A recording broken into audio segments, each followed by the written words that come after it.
دینه مخکې آیاتونو کې د شیطان وسوسه اچول ملګرو ته ذکر شو، لیکن د شیطان په دغه وسوسه کې به څوک راځي نو دې کې مسلمانان نشي راتللی، دې کې هغه خلک چې هغه الله په هدایت کړي دي هغه خلکو ته دې وسوسه نشي اچولی. دلته کې الله مثال ورکوي چې هغه کس میتن چې مړ وي فاحییناه او دغه مړ کس بیا مونږ ژوندی کو، وجعلنا له نورا او مونږ دې ژوندي کس لپاره رڼا ورکړه د ایمان، یمشي به نو دا ژوندی کس چې کوم دی دې په دې ایمان سره ګرځي په خلکو کې، کمن مثله آیا دې د هغه چا په شان کېدلی شي چې دغه دا صفت وي فی الظلمات په تیارو کې وي، لیس بخارج منها او نبی دی وتونکي دغه تیارونه، یعنی دغه کس چې کوم سر رڼا د ایمان ده او دغه کس چې کوم په تیارو کې دی دا دواړه برابر کېدلی شي، هیڅ چېرې برابر نشي کېدلی. نو او من کان میتن هغه څوک چې مړ وي، دلته کې د مړ نه مراد کافر دی چې کافر وي، فاحییناه او مونږ ژوندي کو د لره، نو دلته کې د ژوند نه مراد څه دی چې دا سړی مړ وي میتن بالجهل والشرک، چې دا سړی مړ وي په جهل سره او په شرک سره او په کفر سره، په کفر سره دی مړ شي. فاحییناه بیا مونږ دی ژوندی کو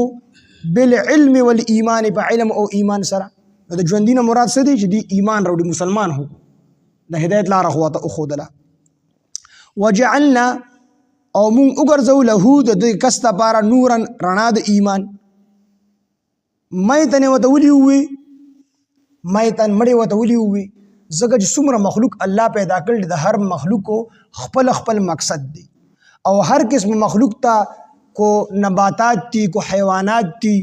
دغه رنګ چې کوم دي دا نور سيزونه الله پیدا کړي دي جمادات دی ټولو ته الله حیات ورکړي دي، ژوند ورته الله ورکړي دي. قرآن مجید کې الله فرمایي اعطى كل شيء خلقه ثم هدى، الله وی مونږ پیدا کړو د هر یو سیز مونږ پیدا کو ثم هدا بیا مو ورته هدایت وکړو، نو هدایت هو هغه چاته کېږي چې پاکې د حیات ماده موجوده وي، نو هر یو سیز ته الله ژوند ورکړی دی، اگر چې په حیات کې بیا فرق دی چاته کې د حیات قوت زیات دی چا کې کم دی، خو ټول سیزونو ته الله ژوند ورکړی دی. نو هر هغه سیز چې دی خپل ډیوټي پوره کوي دی ژوندی دی، او چې دی خپل ډیوټي نه پوره کوي دی بیا مړ دی. ګوره اوبه دي، د اوبو ډیوټي څه ده، د دې کار څه دی، د اوبو کار دا دی چې دا تنده مړه کوي او دا خیرې لرې کړي، نو کمې اوبه چې نه خیرې لرې کړي نه تنده مړه کوي دا اوبه بیا مړې دي، دا ژوندی نه دي. د اور کار څه دی،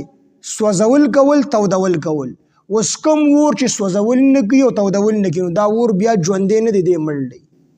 دغه رنګې دا ونې بوټي به والو، ونه ده او دا میوه کوي، نو تر کومې چې دا میوه کوي دا ژوندی ده، او چې کله دا میوه پرېږدي وچه شي دا بیا مړه شي، ځکه دا خپله ډیوټي نه کوي. کوم بوټي چې ګل کوي نو دی چې تر کومې ګل کوي دی ژوندی دی، او چې د خپله ډیوټي پرېښوده بس دی مړ شو، ګل یې پرېښودو نو دی مړ شو. دک شان انسان دی، نو انسان هم الله رب العزت ته یو ډیوټي ورکړې ده، وما خلقت الجن والانس الا ليعبدون اے ليعرفون، الله فرمایي چې ما نه دي پیدا کړي انسانان او پیریان مگر د خپل عبادت لپاره، د خپل ليعرفون، ليعبدون په معنا د ليعرفون دی، په معنا يعرفون دی یعنی د خپل معرفت لپاره ما دا انسانانو پیریان پیدا کړي دي، ما او پیژني زما عبادت وکړي. نو کم انسان چې خپل ډیوټي پوره کوي دی ژوندی دی، او کافر دی نه الله پیژني نه د الله عبادت کوي نو دی مړ دی، نو د دې وجې دی کافر ته مړی وي. ښه او من کان میتن آیا هغه څوک چې وي میتن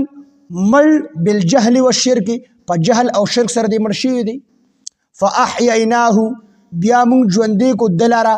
پس سره بالعلم والایمان په علم او ایمان سره مو ژوندی کو، یعنی ایمان مو ورته ورکو مسلمان مو کو. وجعلنا وګرځو مونږ له دلره نورا رڼا د ایمان، د مسلمان کو د ایمان رڼا مو ورته ورکړه، نو یمشي د تک یمشي د ګرځي به په دې ایمان سره فی الناس په خلکو کې. حضرت قتاده رضی الله عنه وی چې د دینه مراد قرآن مجید دی، د نورن نه مراد څه دی، بعضی مفسرین وی د دینه مراد ایمان دی، رڼا د ایمان نورن نه. او حضرت قتاده رضی الله عنه رحمت الله علیه فرمایي چې د نورن نه مراد دا قرآن مجید دی، یمشي به فی الناس نه مراد عمل دی په قرآن باندې رستو بسی وی یمشي به فی الناس دی ګرځي په دې قرآن سره فی الناس په خلکو کې یعنی دی په دې قرآن باندې عمل کوي او په خلکو کې ګرځي. او بعضې مفسرین وی چې د دې نه یا تینا قرآن مراد دی او یا تینا دعوت د ایمان مراد دی. د نور نه مراد څه دی؟ دعوت د ایمان، دعوت د ایمان چې د الله رب العزت رڼا ورکړل د ایمان. او یمشي به فی الناس دغه ایمان په خلکو کې خوري، خلکو ته دغه ایمان دعوت ورکوي، خلکو ته دغه ایمان دعوت ورکوي. مفسرین فرمایي چې دا آیات دا په باره د حضرت حمزه رضی الله عنه او د ابو جهل کې نازل شوی. ابو جهل یو پیرا رسول الله صلی الله علیه وسلم په سر باندې اوخو او یو روایت کې دی چې په لری باندې لری به ور اوغرزوي، په لری باندې اوښتو یعنی لری به د پاسه ور اوغرزو، ګندګي به د پاسه ور اوغرزول. حضرت حمزه رضی الله عنه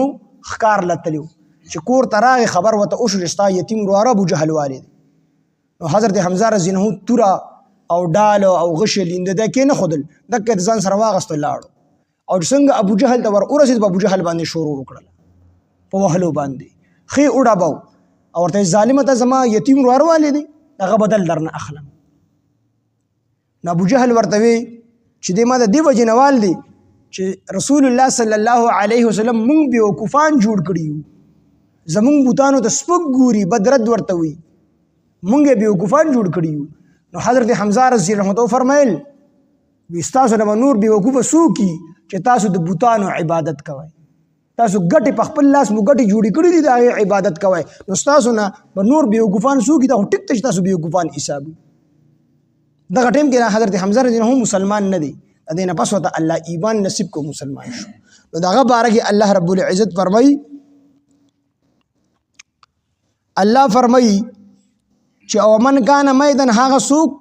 چې وي مړ یعنی کافر وي فاحییناه بیا مونږ هغه ژوندي کو یعنی ایمان ورته ورکو مسلمانی کو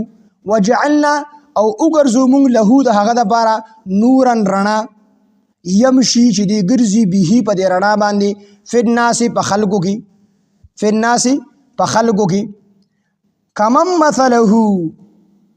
نو آیا دی د هغه چا په شان کېدلی شي په دې چې هغه په دې صفت وي چې فی الظلمات چې هغه په تیارو د کفر کې وي، د کفر او د شرک کې وي. یو سړی ته مونږ په تیاره کې او رڼا مو ورته ورکړه، ایمان مو ورته ورکړو، مسلمان مو کو، بل سړی په تیارو کې دی په کفر کې دی، نو دا دواړه برابر کېدلی شي. فی الظلمات چې په تیارو د کفر کې وي، لیس بخارج نه وي وتونکي منها د دې تیارو نه، د دې تیارو نه وتونکي نه وي. نو ابو جهل خو د تیارو نه وتونکي نه و که نه، اگر چې دا د ابو جهل او د حضرت حمزه رضی الله عنه په حق کې نازل شوی دی خو مصداق عام دی، حکم عام دی، هر چا دپاره دا آیات په کافر او مسلمان باندې پټ کېږي. لیس بخارج چې نه وي وتونکي منها د دې تیارو نه، په تیارو کې دی. نو کذالک دغه رنګې زینا ښایسته کړي شوي دي للکافرین د کافرانو دپاره ما ها عملونه کانو یعملون چې دوی کوي. کافرانو په خپل عمل باندې خوشحاله دي، دی به شیطان خوشحاله کړي دي، ځکه چې دا دنیا دارالامتحان ده، دا دارالعمل ده، دا چې کوم دی دغه نه ده، د عمل د نتیجې میدان نه دی، امتحان دی دلته کې. نو هر یو سړی په خپل خپل عمل باندې شیطان خوشحاله کړی دی. وجعلنا او دی مونږ وګرځو له د ده دپاره نورن رڼا د ایمان یمشي چې دی ګرځي به په دې رڼا سره فی الناس په خلکو کې. نو د دې نه خو یو مسله دا راووتله چې هر څومره تیاره زیاته وي خو چې کله رڼا راشي که نه نو دا رڼا د تیارې نه په شا کېږي بلکې تیاره د دې رڼا نه یریږي. یو مسله دې دا راووتله. نو مسلمان به چېرته د کافر کوم ډېره معمولي رڼا هم وي که نه خو دا کس په خپله به د تیاره باندې دې شي څه نه څه تیاره ختموي، ډېره معمولي رڼا هم وي خو بیا هم دا رڼا د تیارې نه یریږي، تیاره د رڼا نه یریږي. مسلمان سره چې لږ غوندګي ایمانی که نه کافر به تې یریږي، کافر به تې یریږي. خو دا نن چې کافر نه یریږي که نه مطلب دا چې ایمان ډېر زیات کمزوری دی، خپل ایمان سړی ویریږي چې لږه غوندګي رڼا یې لږه غوندګي هم تیاره سره څه ختموي. کم سے کم د چا سره شورباتي وړه غوندې شورباتي ډیم شورباتي دې په خپله لار سي کولی شي، دې په خپله تللی شي. او دویمه مسله دې دا راووتله چې د ایمان څومره مضبوطي دومره به د ایمان خلکو ته فایده رسي. یو کس ایمان څومره مضبوطي د دې ایمان د وجې نه به الله نورو خلکو ته هدایت نصیب کړي. لکه اوس کوی څوک غواړي او که نه غواړي، خو دا رڼا ما ته لګېدل ده، ما ته هم پیدا راکړي یا دا بلب لګېدلی دی، نو که ما د دې د پیدې کس کړی دی او که نه دی کړی چې زه پیدا اخلم او که نه اخلم، خو دا بلب ما ته رڼا راکړي. خو زه غواړم او که نه غواړم، خو ما ته به دا بلب رڼا راکړي. دقه شان د ایمان دی، خو څوک د بل د ایمان نه پیدا اخلي او که نه اخلي، خو څه نه څه پیدا به دې کسانو ته ورکړي. نو فایده دې هم میلاویږي او تیاره دې یریږي، رڼا د چا نه یریږي.